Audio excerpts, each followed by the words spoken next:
libertação, mas mais do que teologia negra da libertação, mas em teologia negra propriamente dita, nós temos que começar a pensar o que, no final das contas, se convenciona dizer que é teologia. Como é que se constrói teologia no mundo ocidental, branco, majoritariamente europeu e americano, de hegemonia, portanto? Como é que se constrói a teologia nesses ambientes? Então, eu vou contar uma história para vocês e depois eu vou cruzar para dizer qual é a diferença da teologia produzida a partir desse recorte fundamentalmente europeu e da teologia produzida por irmãos e irmãs negros e negras. Isso mesmo. Se a teologia é majoritariamente também masculina, ou seja, androcêntrica, a teologia negra não é bem assim. Pelo contrário, ela é uma teologia cuja construção é uma construção que é muito mais erigida sobre a diversidade de gênero. Há possibilidades de construção de teologia negra a partir de mulheres. Então, a gente vai ver isso pensando um pouquinho. Vamos parar um pouco para pensar.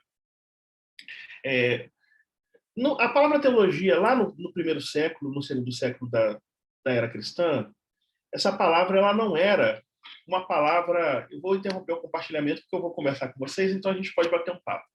Essa palavra teologia ela não era designativa da teologia cristã.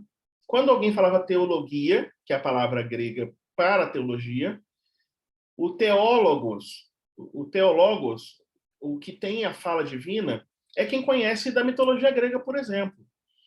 O nome que os cristãos davam para o exercício de fazer teologia, esse exercício marginal, perseguido, nos primeiros, segundo e terceiro séculos, eram, na verdade, nomes muito diversos.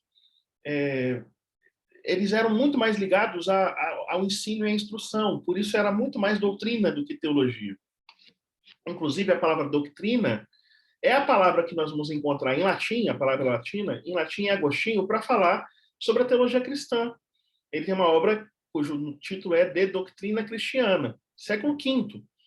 Logo, os cristãos construíam a sua experiência de fé, ou a fala sobre sua experiência de fé, a partir do que eles aprenderam com Jesus, do que eles encontravam nas Escrituras, do que eles experienciavam na vida prática, vida essa que durante os 250 primeiros anos da existência do cristianismo foi uma vida submetida à marginalização e perseguição do Império Romano. Logo, a reflexão sobre os temas mais diversos, escatologia, heresia, vida da igreja ou eclesiologia, cristologia, envolvia muito mais a prática da vida cristã cotidiana do que um corpo de doutrinas, não obstante se chamasse doutrina em ambiente latino, mais do que um corpo de doutrinas estabelecido. Não havia a necessidade de estabelecer sistemas porque a fé era posta à prova a cada dia porque eles eram marginalizados do Império Romano. Essa experiência fez com que a fé dos primeiros cristãos, os cristãos dos primeiros 3 séculos, fosse erigida sob bases muito sólidas da convivência fraterna, da harmonia, da convivência às vezes tensa, mas uma convivência tensa que não gerava proscrição ou uma perseguição alienante, que fazia com que o indivíduo tivesse sua existência eliminada. Em alguns lugares até isso existia, quando se construiu uma certa hegemonia cristã. A gente pode dar um exemplo de Alexandria. Mas, via de regra, o cristianismo era uma religião que experimentava o sofrimento e a dor. Quando o cristianismo, a começar por Constantino, né, porque depois da perseguição de Diocleciano no século III, Constantino, ele quando estabelece o cristianismo como um braço da sua atuação política, não como religião oficial do Império Romano. Quem vai fazer isso depois é Teodósio. O que vai começar a acontecer é que o cristianismo começa a ter poder econômico, poder político, poder de influência. E não dá certo, geralmente não funciona essa coisa do cristianismo que não tinha poder e era perseguido, de repente se empodera e passa a ser amigo dos poderosos. Do mesmo jeito que no Antigo Testamento não funcionavam bem os profetas do templo, os profetas da corte, sim os profetas de margem, como Elias. E o que começa a acontecer é que a vida cotidiana de fé passa a dar espaço à especulação. E aí a grande virtude da teologia é a capacidade de tratar, por exemplo, de assuntos muito complexos. A escolástica é talvez um grande exemplo disso, porque na escolástica havia não só a necessidade de criar sistemas teológicos, como a necessidade de fazer uma teologia que é uma teologia especulativa. O que é teologia especulativa? Uma teologia que sente prazer em construir conhecimento por meio do exercício racional. E onde fica a solidariedade? Onde fica o apoio mútuo? Onde fica a vivência do amor, a prática do amor? Onde fica a luta pela justiça? Bom, quando o cristianismo se tornou também parceiro das hegemonias ou dos poderes, isso ficou à margem. E aí, quando a teologia do século XVI, XVII, XVIII, ela vai se tornando um braço que tolera, por exemplo, o pecado da escravidão. E que justifica a escravidão porque, em vez de operar as suas reflexões a partir da vivência misericordiosa de Jesus de Nazaré, o que o cristianismo faz, a alternativa que o cristianismo adota é a alternativa do engodo mental. Ou seja, nós vamos escravizar porque esses indivíduos serão melhores como nossos escravos do que como libertos. Porque eles são povos primitivos e, como povos primitivos, eles serão muito bem cuidados por nós, que somos povos mais desenvolvidos. Porque se eles não têm alma, o único jeito de eles serem regenerados e redimidos é a partir do nosso Deus. Então, a população que era atingida pela presença europeia, a presença colonizadora europeia, a presença da força europeia, ela era deslocada pela força e os cristãos não entendiam que isso tinha alguma coisa de errado. Bom, se fossem eles católicos, como os espanhóis e portugueses, fossem eles protestantes, como os holandeses e ingleses.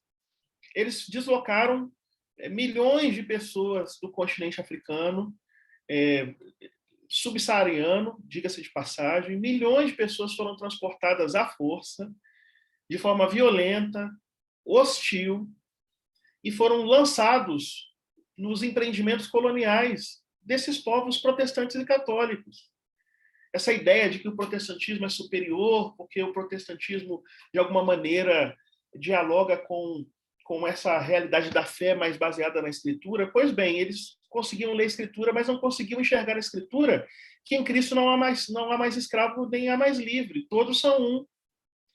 Eles não conseguiam compreender isso porque eles não conseguiam perceber que o que é mais importante no cristianismo, em relação à sua genuinidade ou à sua autenticidade, não é endossar teoricamente, hipoteticamente, que a Escritura é a nossa regra de fé e prática, mas é a capacidade de vivenciar o amor que a Escritura estabelece. A Escritura não é para ser crida, sendo crida o mesmo que compreendida ou entendida racionalmente.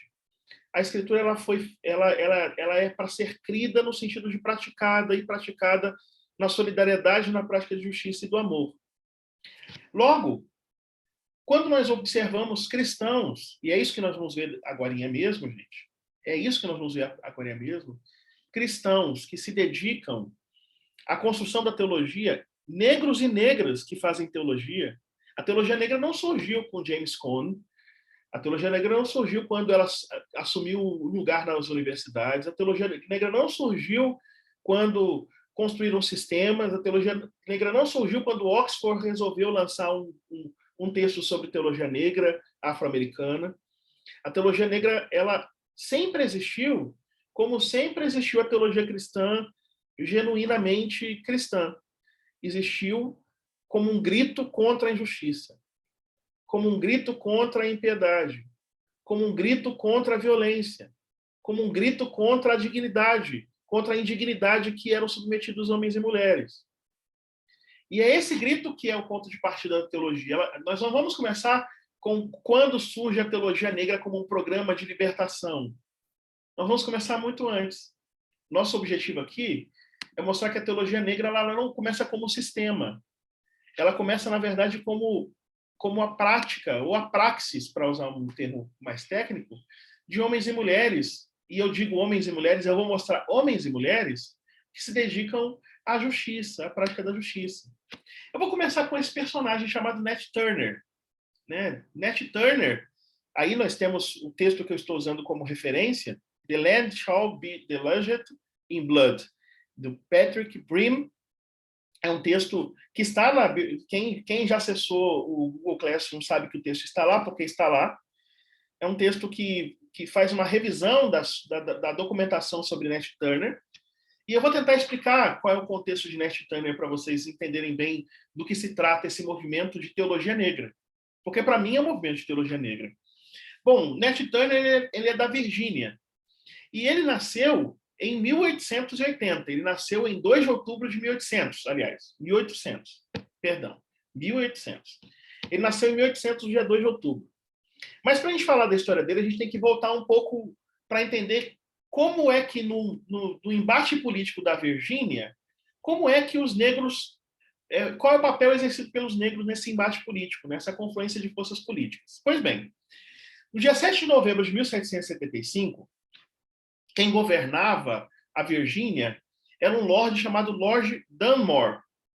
E esse lorde chamado Lord Dunmore, ele fez um decreto, ele emitiu um decreto, era um período de tensões entre os ingleses e os colonos, e aqueles que queriam a liberdade, queriam a independência americana.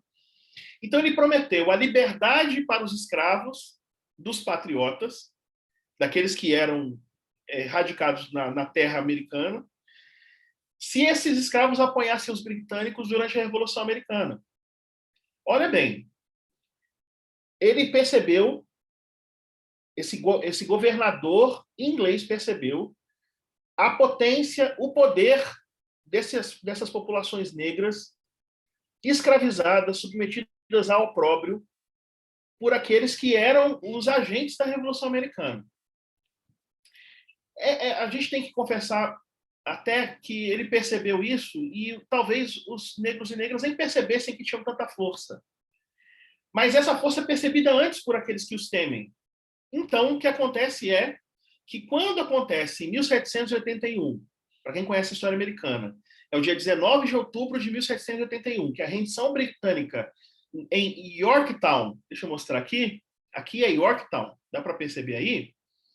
Então, lá em outubro de 1781, quando os britânicos se rendem, o que vai acontecer 10 anos depois, aliás, 1 ano depois, e depois 10 anos depois, são 2 eventos fundamentais que reforçam essa possibilidade libertadora e revolucionária do povo negro. A primeira é que em maio de 1782, ou seja, pouco tempo depois, a gente está falando de outubro, novembro, dezembro, janeiro, fevereiro, março, abril, maio, 7 meses depois, a Virgínia aprovou uma lei que permitia aos residentes alforriar escravos.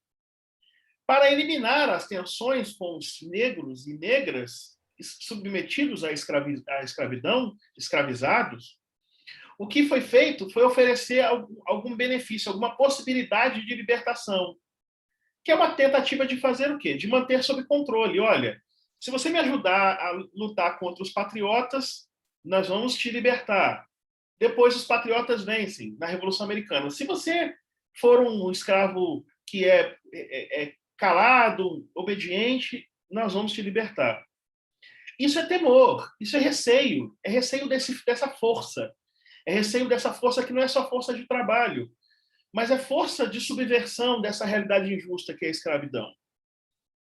O que vai acontecer 10 anos depois, ou seja, em agosto de 1792, para quem conhece bem a história, é uma revolução que é chamada Revolução Haitiana, ou a Revolução Escravista de Saint-Domingue. São Domingos foi centro de uma revolta de escravos que ficou famosa não só lá nos Estados Unidos, mas também no Brasil, porque espalhou-se para os 4 cantos que quando os negros e negras se unem, eles vencem o seu cativeiro e subvertem a sua condição precária de escravização. O que vai acabar acontecendo, por causa disso, é que nós temos um movimento anti-escravista que vai começar a aparecer nos Estados Unidos com bastante força, e um advogado anti-escravista, que também era pastor batista, chamado David Barrow, publicou uma carta circular explicando por que ele saiu da Virgínia para o Kentucky. O que ele quis mostrar nessa carta é que não dava para suportar o pecado da escravidão. Percebam que, por enquanto, de protagonismo e de construção autônoma e marcante, o que nós temos é uma revolução lá num recôndito insular, mas que tem grande impacto e que vai gerando como que um rio que corre sobre os alicerces da sociedade escravocrata americana, como informações que estimulam as ações em favor ou em prol da libertação. Então, em 2 de outubro de 1800, quando nasce o Nat Turner, esse que nós vamos tratar, e ele morre com 31 anos, então a vida dele é curta, vamos falar dela. Quando ele nasceu em 2 de outubro, ele nasce no dia 2 e no dia 10 já há um levante em Richmond, e lá em Richmond, esse levante que acontece em 30 de agosto, no dia 10 de outubro, o líder desse levante, que se chama Gabriel, ele é executado. Logo, ele nasce com os ecos da possibilidade de libertação. Ele nasce com os ecos da possibilidade de um levante contra o pecado da escravidão. Ele também nasce com a Bíblia sendo proclamada e compreendida por ele de uma maneira bem peculiar.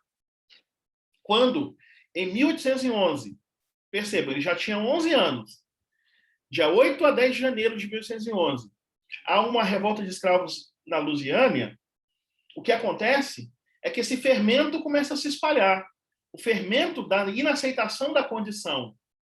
Mas nós não tínhamos com clareza uma perspectiva do elemento religioso desses movimentos, ou dessas atuações.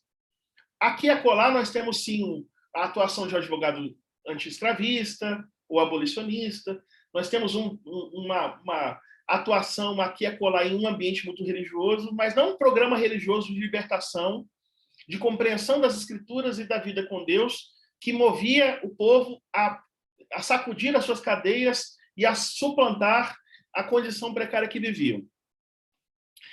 Em 1822, portanto, ele já tem 22 anos, na verdade um pouco menos, porque foi dia 2 de julho de 1822, na Carolina do Sul, mais um líder negro é executado, Vesey. Em 1825, os proprietários de escravos da Igreja Batista de Black Creek, eles vão se negar a participar com os escravos, com os negros, de uma forma fraterna e igualitária.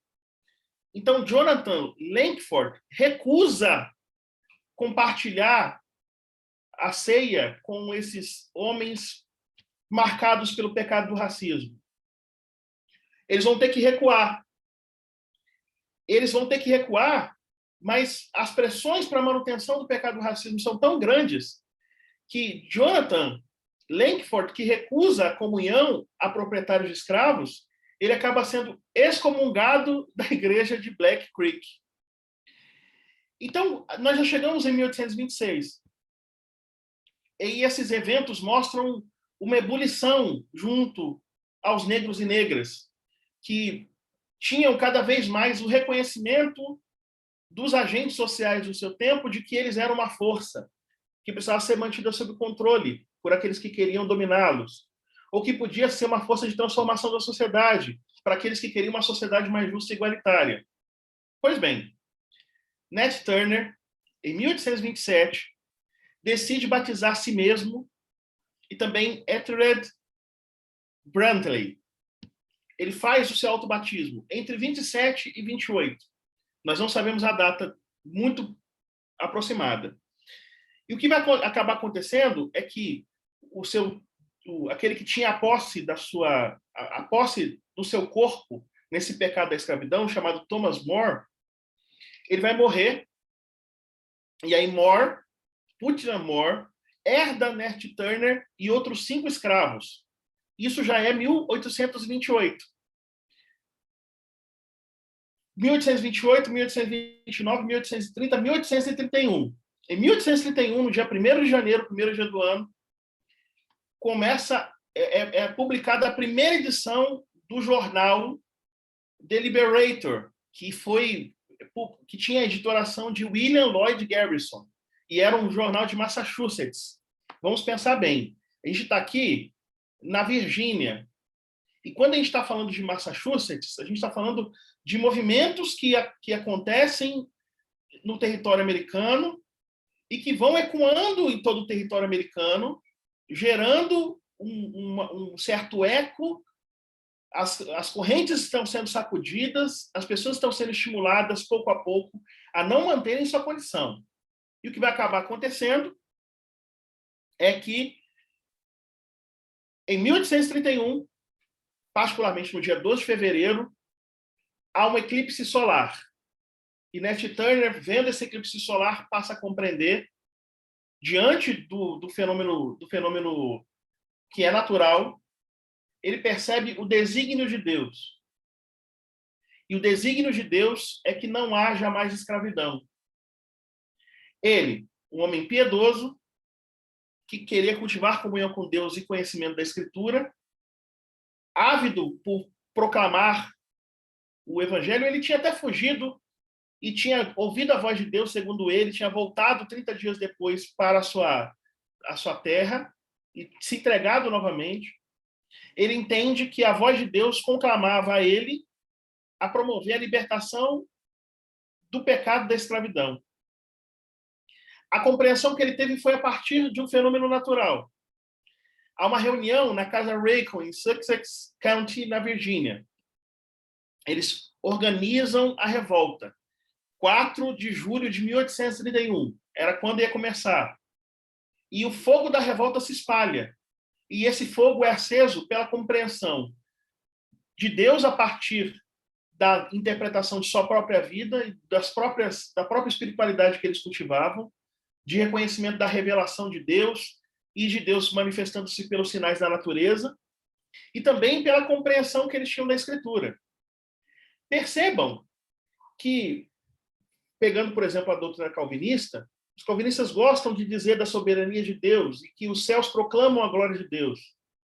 Pois bem, Nat Turner levou isso tão a sério que ele compreendeu que a glória de Deus seria a libertação dos escravos e o castigo sobre aqueles que tinham escravizado. E é aí que, no dia 13 de agosto de 1831, quando outro fenômeno natural aconteceu, o sol apareceu verde azulado, eles decidem, no final de semana, começar uma revolta. E eles começam a revolta no dia 21 e 23 de agosto. Eles começam matando os Turners, depois vão matando...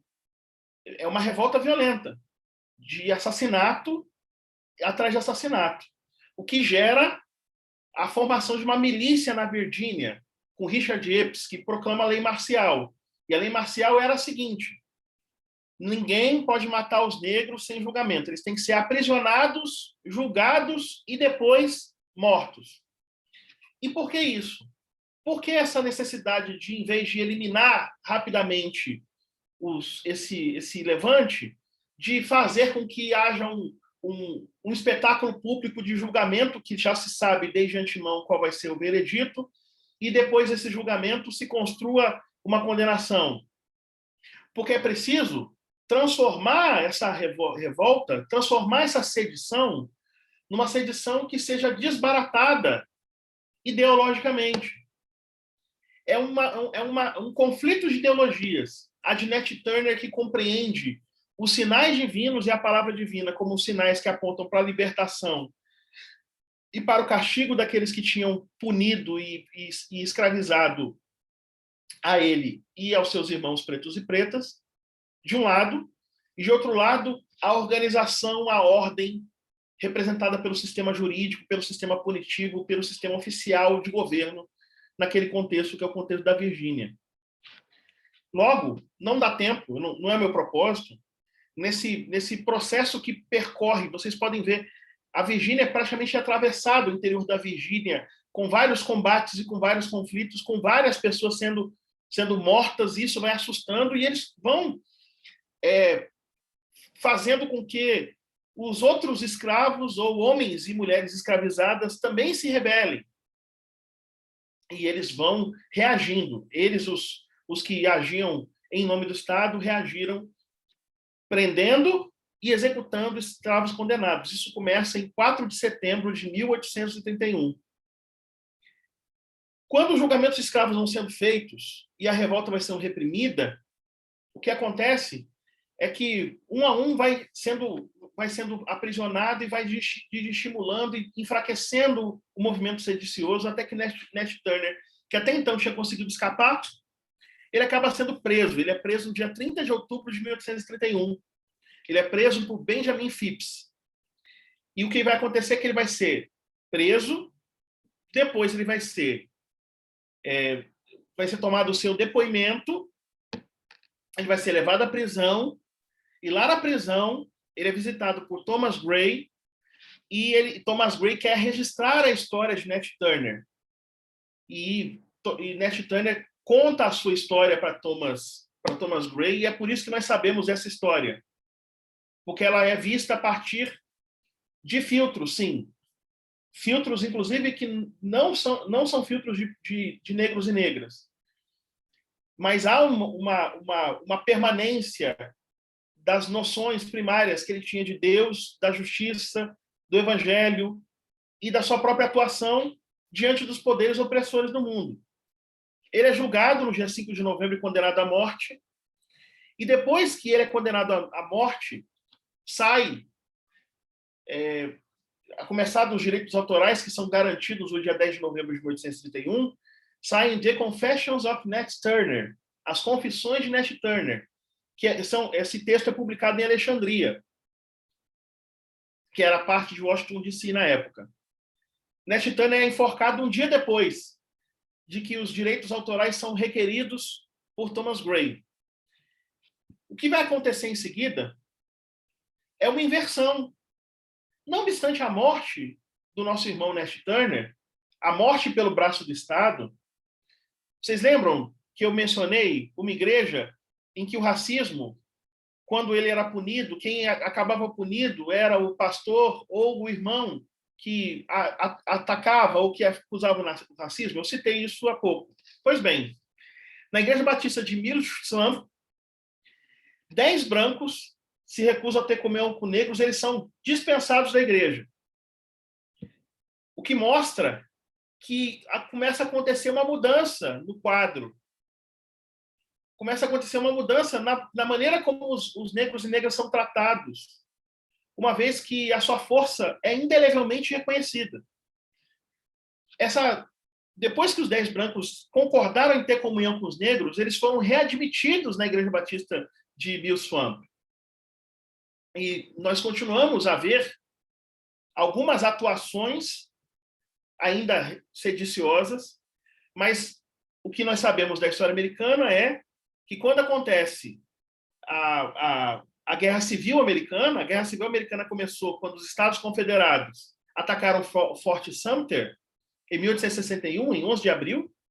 O que aconteceu foi que Lincoln, em 1º de janeiro de 1863, proclamou a emancipação e, em dezembro de 65, colocou na Constituição Americana a 13ª emenda, que vai abolir a escravidão em todos os Estados Unidos da América.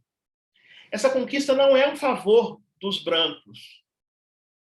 Essa conquista é fruto de uma luta e de um reconhecimento da força negra que tem, percebam, de 1775 a 1865, 90 anos. 90 anos é o curso da vida de uma geração e meia. Uma geração e meia. Percebam, portanto, que a teologia negra, construída por Nat Turner, não tem teologias sistemáticas, não tem tratados de teologia bíblica, não tem escatologia perguntando se é milenismo, se é pré-milenismo, pós-milenismo, não tem uma eclesiologia organizada. O que tem é a dor e o sofrimento por causa da escravidão, a insatisfação e a revolta diante da injustiça e a tentativa de subverter o mundo injusto, fazendo com que, pela autorização de Deus, eu não concordo com a violência como recurso, mas percebam, para violentar os pretos e pretas, os europeus criaram várias teologias justificadoras das suas violências. Pois bem, um negro fez o mesmo.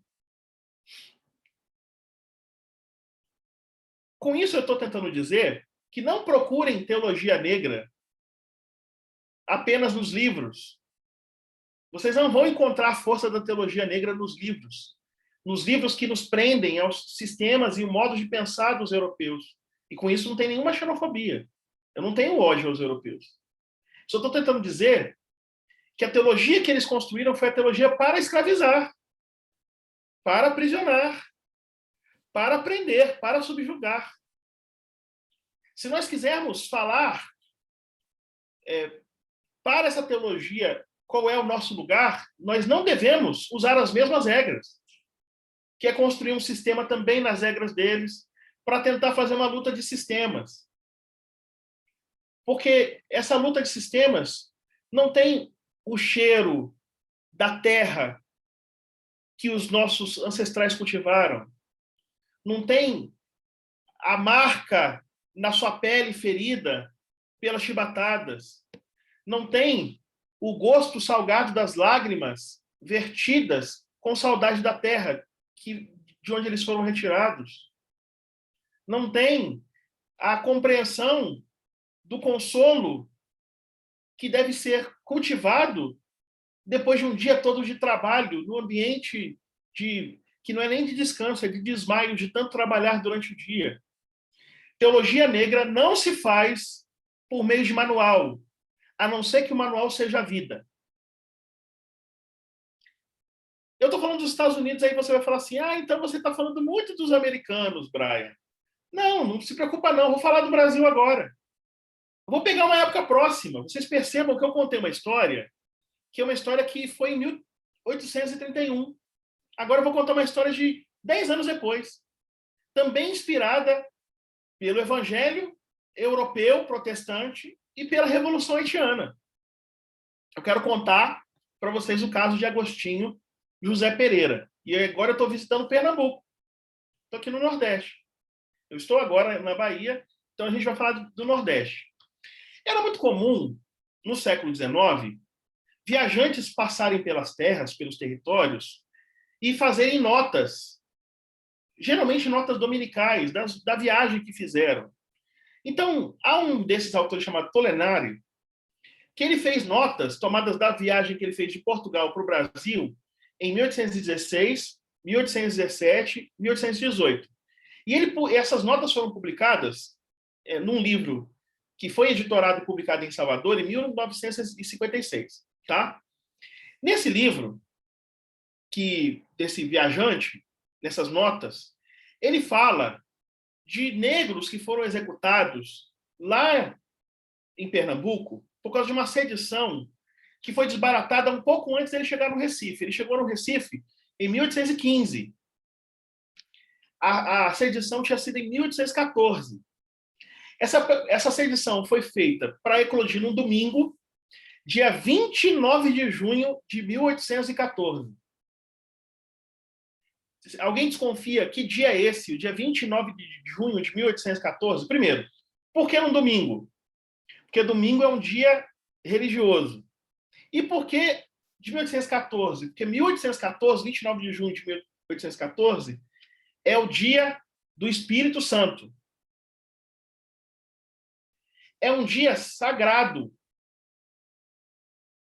Quem estava envolvido na sedição eram escravos e pretos forros. Pretos e pretas forros. Homens e mulheres escravizados, pretos e pretas forros. O que indica uma solidariedade entre aqueles que estão ainda sob as agruras do trabalho forçado e aqueles que já se livraram do mesmo. Principalmente aqueles que eram conhecidos como trabalhadores do ganho no Recife. O nome deles, Domingos do Carmo, mas o apelido dele, Rei do Congo e de todas as ações do gentio da Guiné. Segundo, Joaquim Barbosa, apelido dele, o Capitão dos Ganhadores. Para rivalizar com as autoridades da província, o que os negros fizeram foram criar autoridades sobre si, criar um sistema hierárquico, com nomes que evocavam suas origens. Guiné, Congo. E a solidariedade compartilhada entre esses negros e negras tinha como horizonte a perspectiva de fazer os seus movimentos de libertação nos dias sagrados. Porque a causa é divina. A causa é sagrada. Isso é teologia negra, gente. Não procurem teologia negra nos manuais de teologia da libertação. Teologia do político e suas mediações. Tudo bem, eu respeito. Aí você vai lá, todo aquele sistema propositivo, uma lógica. Não é essa lógica que não dá tempo, enquanto trabalha para conseguir o pão, não dá tempo de ficar pensando qual é o sexo dos anjos. Ou quantos tronos tem no céu. O tempo tem que ser investido na urgência da libertação. Então, não é certo falar que a teologia negra da libertação surgiu com James Cone. Não que não tenha sido o influxo dele um influxo importante, eu reconheço. Mas não nasce nele. Ele talvez seja o porta-voz, em dimensão universitária, teológica formal. Não é bem isso, mas a gente pode falar grosso modo, daquilo que já era respirado pelas comunidades de pretos e pretas. Então, vamos para o 1846. O chefe da polícia da província de Pernambuco suspeitou que uma seita religiosa de negros que tinha na cidade era um disfarce para uma sociedade secreta que queria fazer uma insurreição de escravos. Ou seja, o medo das autoridades que sabem do pecado da escravidão, que sabem da maldade que é subalternização. Esse medo perdura, porque depositam pretos e pretas em comunidades marginalizadas e coloca a polícia, e a polícia muitas vezes agindo com violência, e às vezes são negros e negras também, e aí tomba a juventude negra nas periferias das nossas cidades. Vocês acham que as pessoas fazem isso e não têm medo? Eles morrem de medo. Eles precisam nos envolver sempre ocupados com algum tipo de ideologia que nos distancie da autocompreensão de nós mesmos e da necessidade de nossa libertação. O que acontece é que a polícia cercou uma casa no bairro de São José, interrompeu uma reunião religiosa e prendeu, sob os protestos dos negros e negras nessa reunião, Agostinho José Pereira. O nome dele era Agostinho José Pereira, mas ele era conhecido como o Divino Mestre. Quem era esse Divino Mestre? Ele era o líder de 300 negros e negras. Junto com ele, foram presos outros 6 negros. 6. Dos 6, um deles, que tinha a esposa grávida, disse que a esposa estava grávida há 5 anos e que ela só daria à luz quando o Messias aparecesse. Aí você já tem uma ideia, em vez de rir, porque as pessoas riam dos títulos, o título Rei do Congo e de todas as ações da Guiné, tem 5 anos que está grávida a mulher, as pessoas dão risada disso, pensando que isso é um atentado contra a lógica. Não, isso é a confissão de que a fé desse homem não autoriza que ele acredite que o filho dele vai viver num mundo tão desigual que subalterniza negros e negras. Então ele olhava para a barriga saliente da mulher e dizia uma gravidez que é uma gravidez suspensa, que só vai aparecer esse bebê ao mundo quando o Messias vier. Que o Messias é o instalador da justiça que é negada aos pretos e pretas. Pensamos que tem lógica. Isso não está no documento. Eu estou falando aqui de documentos. Eu consultei os documentos. Por exemplo, Arquivo Público do Estado de Pernambuco, Polícia Civil, volume 14, dia 30 de setembro de 1846. É o que eu estou citando, que inclusive foi citado no Diário de Pernambuco, no dia 23 de nove de 1846. O que vai acontecer é o seguinte: esse indivíduo que tem uma esposa, ele se entrega e diz assim: eu estou aqui para me entregar. Eu não vou deixar Agostinho ser preso, não. Eu estou aqui para ser preso junto com ele. Aí a polícia foi procurar os elementos que indicavam a sedição. Então eles foram no bairro de Boa Vista, na casa de um dos discípulos de Agostinho, e encontraram uma Bíblia. Nessa Bíblia estavam marcadas passagens que falavam do fim da escravidão, e acharam na casa do próprio Agostinho um poema chamado ABC, que a gente não sabe o conteúdo, que a polícia não disse o conteúdo, então a gente não tem como saber. E também, olha só que interessante, textos que tratavam da Revolução do Haiti.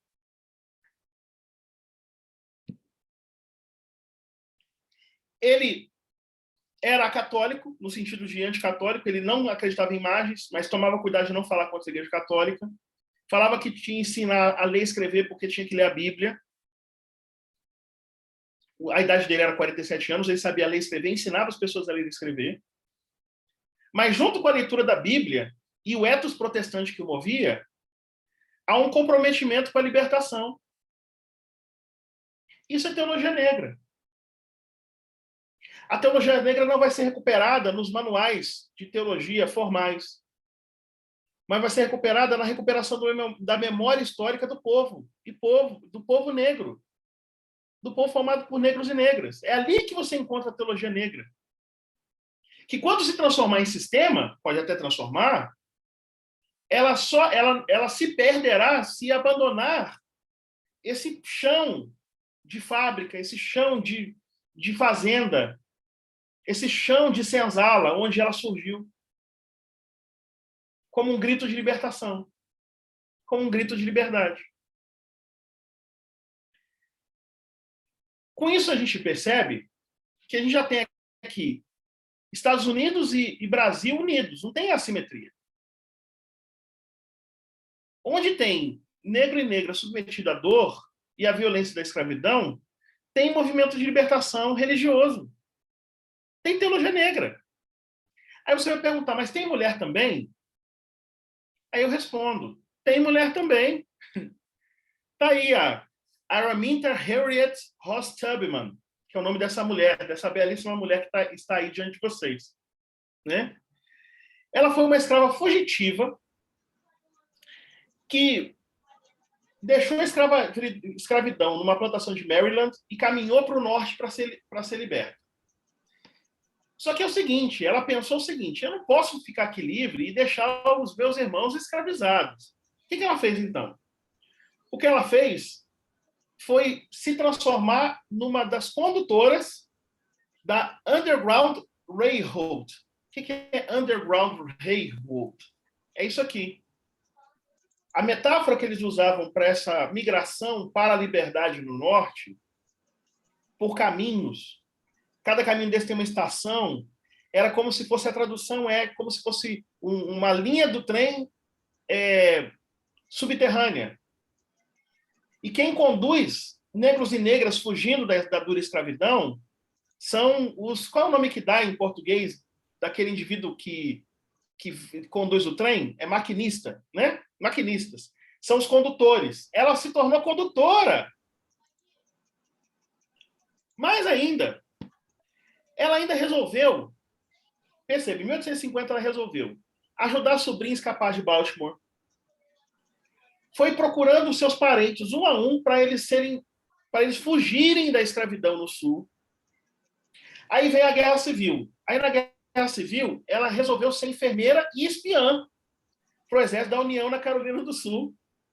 E ela era chamada de General Tubman. Depois da guerra, ela foi para Auburn, em New York, e ela passou a falar nas reuniões que defendiam o voto para as mulheres, o sufrágio feminino. Por exemplo, ajudando Susan Anthony, ou fazendo parcerias com Susan Anthony. E aí, o que acontece? A gente sabe das memórias dela porque a gente tem um texto que está na nossa bibliografia, que foi escrito... Eu vou explicar como foi. Uma mulher chamada Sarah Bradford, ela visitou o irmão lá em Auburn, onde estava essa nossa heroína da fé, né? A Tubman. E os pais de Tubman estavam na aula da escola dominical. Quando eles resolveram publicar uma história da vida de Tubman, Bradford, que já tinha feito biografia de Pedro Grande e Colombo, foi quem eles procuraram para fazer a biografia. Só que ela se mudou para a Alemanha em 1868. Então, o que ela fez? Ela deixou o impressor, o nome do impressor dela era William Moses, para ele pegar as narrativas da Tubman, compilar e editar de forma tal que fizesse o livro. O nome do livro é Scenes in the Life of Harriet Tubman, de 1869. A obra, por isso, ela é desconexa. Ela é toda estranha, ela vai pulando de anedota a anedota, não tem uma sequência cronológica muito cuidadosa. Tanto é que fizeram uma segunda edição, né? Porque eles queriam levantar fundos para a construção de hospital para pessoas negras e deficientes. E na segunda edição, né, as informações dadas por Tubman acabaram da edição. Eu vou dar alguns exemplos dessas informações. Que ela, por exemplo, carregava homens pesados no lombo, de tão forte que ela era, que ela trabalhava com cavalo e com boi e levantava barril de farinha, que ela viajava com uma ousadia quase desatenta porque era super corajosa, que ela era mais inteligente do que os próprios mestres da aldeia em que ela tinha sido contratada, que ela era capaz de ludibriar, por causa da sua inteligência, as pessoas que a contratavam, que ela, ou seja, ela é uma verdadeira heroína. Ela é a Mulher Maravilha. Mas de todos os nomes que são dados para ela, o mais importante é chamá-la de Moisés.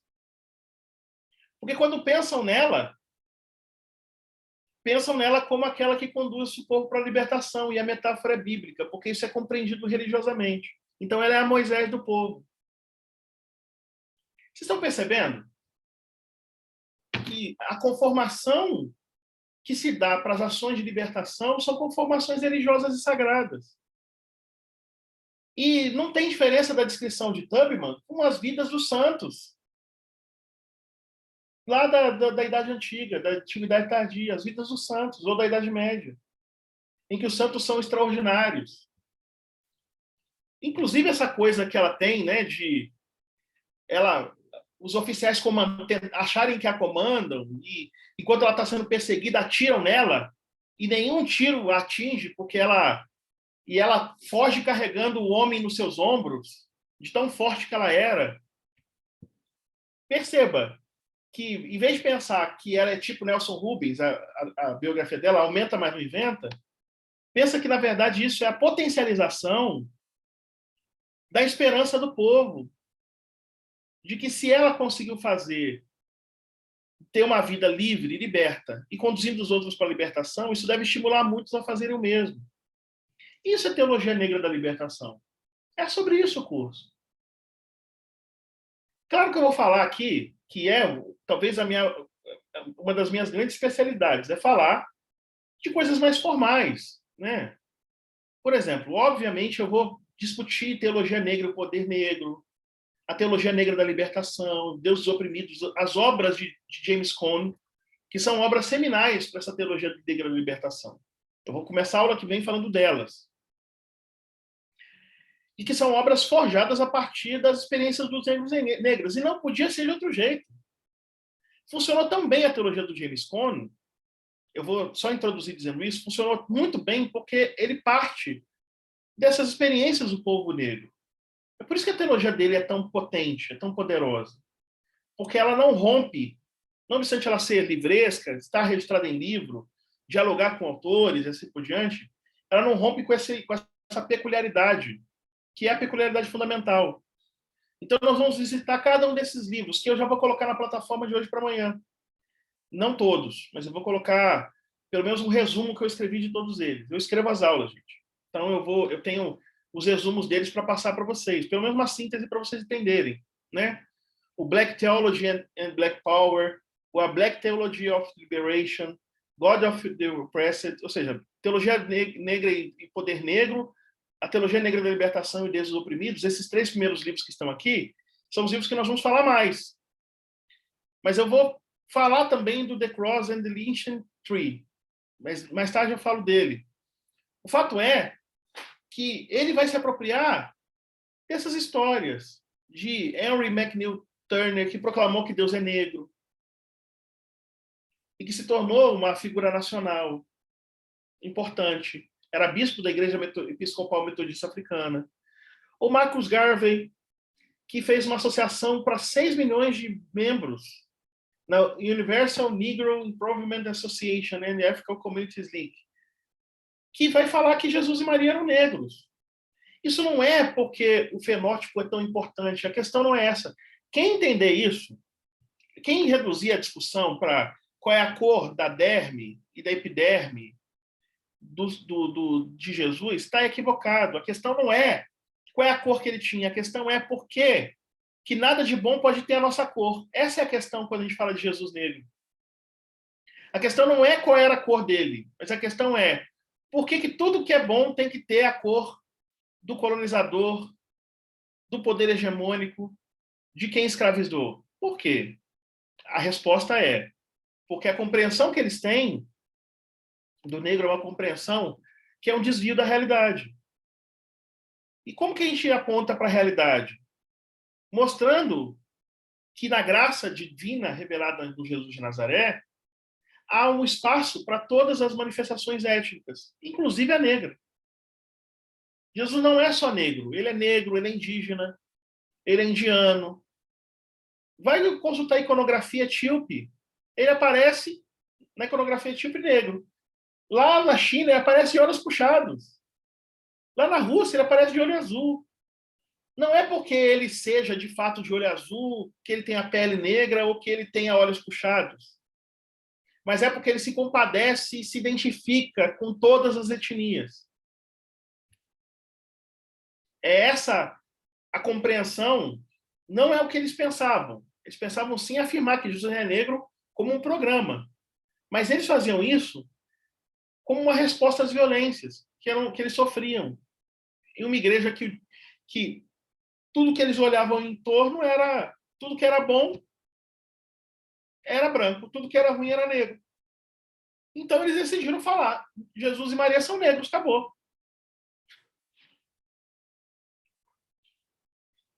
E aí que nós vamos perceber que quando forma o National Committee of Negro Churchmen, em 66, percebam que a gente tem a obra Teologia Negra e Poder Negro em 69, e 3 anos antes nós temos a Declaração do Poder Negro, que é um manifesto colocado no The New York Times, uma edição de 31 de julho de 1966, que vai declarar a necessidade de despertar igrejas negras para uma consciência mais profunda de suas responsabilidades. Isso vira um programa. Então, a obra de James Cone é o resultado de um movimento que atravessa séculos de opressão e violência, e que culmina numa obra que, de alguma forma, é um grito num ambiente estranho aos negros, que é o ambiente da teologia formal escolar. O grito de James Cone é para dizer: os negros também existem, os negros também fazem teologia. Por isso, eu não vou mais cansá-los, né? É 1h30 de curso, e eu não quero cansá-los para ninguém desaparecer da aula que vem. Então, a gente vai voltar na aula que vem dos estágios da Teologia Negra da Libertação, e aí eu falo um pouco mais do James Cone, para vocês não se cansarem. Eu vou falar do primeiro estágio, que está aqui, vou falar do segundo estágio, a partir de 1970, vou falar depois do terceiro estágio, que é o projeto de Teologia Negra, e aí eu vou retomar isso na aula que vem, primeiro, segundo e terceiro estágio, para que nós agora tenhamos uma perspectiva não apenas do domínio experiencial e da militância, da atuação, da mobilização em favor da libertação, mas sim um projeto acadêmico de construção de reflexão negra.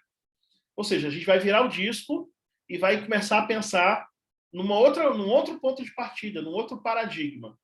E eu espero que vocês fiquem animados e animadas para essa nossa aventura compartilhada, ok? Eu quero aqui agradecer muitíssimo a todos vocês, muito obrigado. E eu vou responder as questões que vocês eventualmente tiverem, tá? Tem um tempinho ainda. Eu vou ler o chat. Eu acho que pode ajudar. Deixa eu ver aqui. Um filme sobre ela, que é Harriet, ok. As revelações das rotas de fuga na hora de prosseguir. Muito obrigado, Tuane. Geisa, obrigado pelo elogio.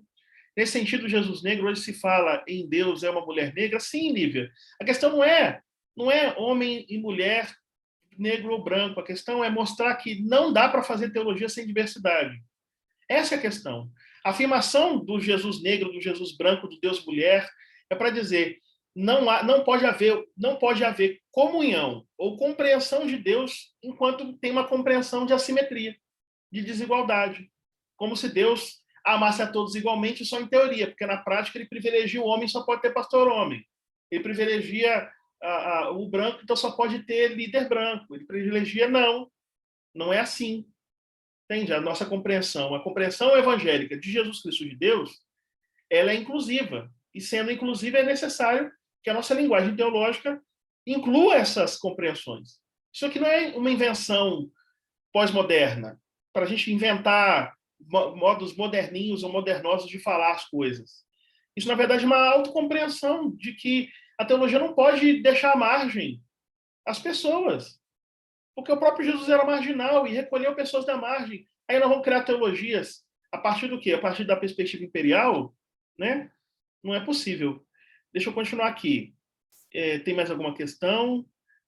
Deus, o filme A Cabana é Mulher e Negro. Eu não conheço o filme, mas eu vou assistir para ver, viu, Evana? E Tuane, existem estudos que falam sobre o fenótipo da região de Maria e José viveram, sobre a real possibilidade da família de Cristo ser negra, correto?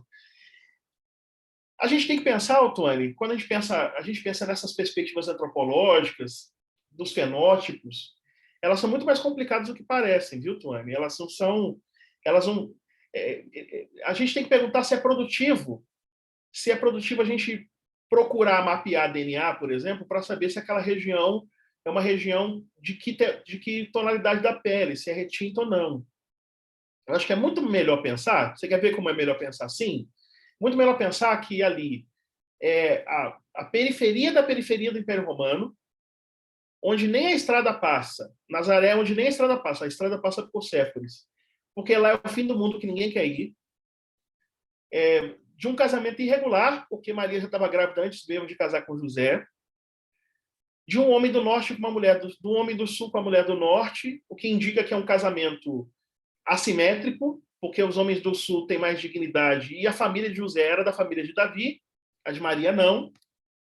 Ou seja, mais do que a questão da cor da pele, que é uma das questões, tudo em Jesus e na história de Jesus aponta para esse lugar da margem.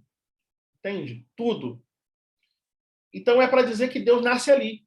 Deus nasce onde o casamento tem tudo para ser falido, onde ninguém quer visitar porque a cidade é ruim, onde nada que planta dá, onde nada de lá pode ser bom, de Nazaré não pode vir coisa nenhuma boa. Entende? É muito mais extremo do que simplesmente a cor da pele. Porque senão nós construímos uma assimetria em cima das assimetrias, ou seja, a assimetria do Jesus branco, se a gente construir a assimetria do Jesus negro, não é o que você disse, a gente vai construir uma outra assimetria. Na verdade, Jesus, na sua pluralidade em relação à sua marginalidade, ele é a ruptura das assimetrias. Ela é a indicação de que Deus habita nesse lugar desprivilegiado e escolheu esse lugar para manifestar sua glória. Então, é mais radical do que simplesmente encontrar, na análise dos fenótipos, se a pele dele é retinta ou não. Tá? Jesus era descendente de Ruth e Raabe. Sim, mas isso é em Mateus, né? Porque Mateus destaca isso e tem uma razão particular para Mateus destacar. Eu posso discutir isso não hoje, mas eu posso discutir isso, se vocês quiserem, quando a gente tiver um tempinho, tá? No nosso curso. Beleza? É isso, eu acho que eu respondi as questões de vocês. Muito obrigado. Muito obrigado a todos e todas. Tá bem? Priscila? Cá estou eu. Espetáculo de aula, né, gente? Deixa eu falar com vocês. Acabei de colocar aí no chat um link. Porque é importante que vocês preencham esse link, tá? É o que vai dar a presença de vocês no dia de hoje. Tá bom? Eu vou colocar ele lá no grupo também, mas já está aí no chat. É só colocar o nome e o e-mail, eu acho. Acho que é só isso. Então, preenchendo, ganha presença e aquela conversa que a gente teve lá no início, 75% de presença leva o certificado. 75% de presença significa estar conosco aqui pelo menos 4 aulas, tá bom? A aula está sendo gravada, vou até parar de gravar. A aula está sendo